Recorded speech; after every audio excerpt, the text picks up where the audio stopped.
Merci, bonjour à tous, merci pour l'invitation. Alors donc, le sujet, c'est la combustion de combustibles alternatifs dits de deuxième génération qui peuvent être utilisés à la fois pour l'automobile et pour l'aéronautique.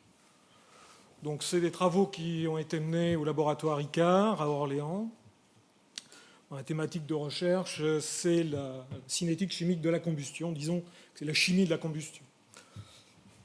Alors on utilise divers systèmes expérimentaux et ça c'est complété par des modélisations plus ou moins détaillées.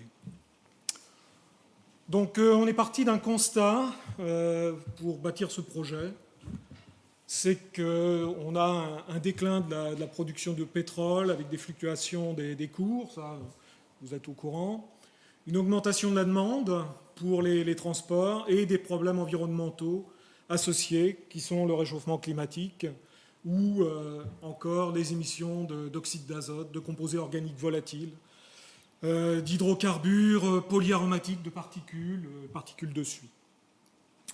Et donc les solutions qui sont envisagées pour répondre à ces problèmes, c'est une amélioration des techniques utilisées, que ce soit les turbines à gaz ou les moteurs à combustion interne.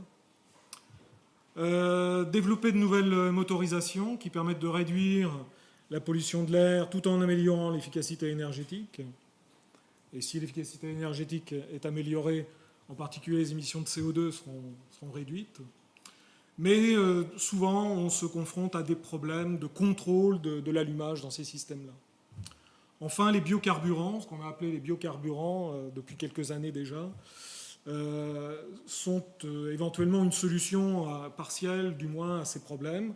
Mais sont-ils vraiment plus propres? Et quelle est leur efficacité énergétique? Donc ça, c'est ce qu'on a essayé d'aborder dans ce projet.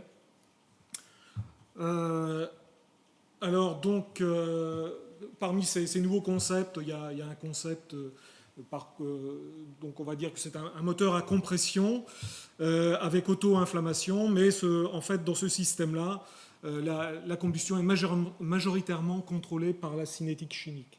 Donc on a besoin de bien comprendre cette cinétique chimique. Donc pour en revenir aux biocarburants, donc ils sont renouvelables. A priori, ils produisent moins de CO2. Quant à la réduction des polluants, ça reste à vérifier. Et d'autre part, leur production est assez complexe et relativement coûteuse. Alors évidemment, on peut passer au tout électrique, mais le tout électrique, il faut quand même produire de l'électricité. Et puis on a encore aujourd'hui une autonomie réduite et puis une gestion des batteries qui reste complexe. Donc nous, on s'est plutôt intéressé à ces aspects biocarburants. Donc si on part de déchets agricoles ou de végétaux qui ne sont pas consommés par l'homme, eh bien, on peut en tirer de la lignocellulose. Et à partir de cette lignocellulose, en la faisant réagir selon différents procédés, on peut utiliser la cellulose et l'hémicellulose. La lignite, c'est une autre affaire, parce que la lignite, en fait, c'est notre squelette, hein, on peut le voir comme ça. Donc c'est beaucoup plus difficile à traiter et à utiliser.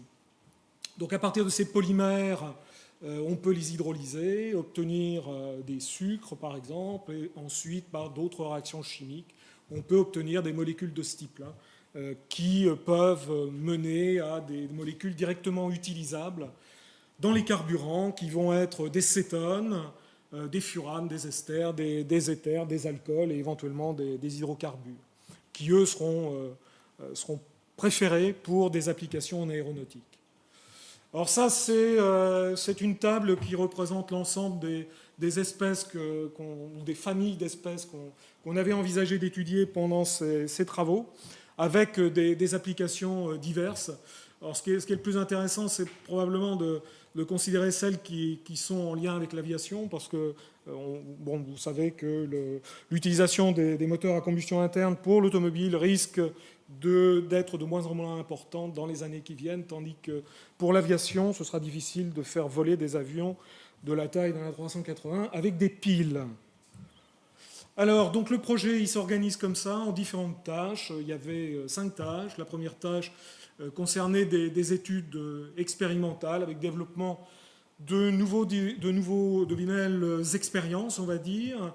Une tâche 2 avec des mesures également, mais qui utilisaient deux systèmes expérimentaux, un micro-réacteur et puis un moteur à combustion interne. La tâche 3, c'était la partie modélisation, qui fait lien avec le reste, et qui va donc mener à la production de modèles cinétiques qui ensuite peuvent être utilisés pour prévoir le comportement de ces carburants dans différentes conditions.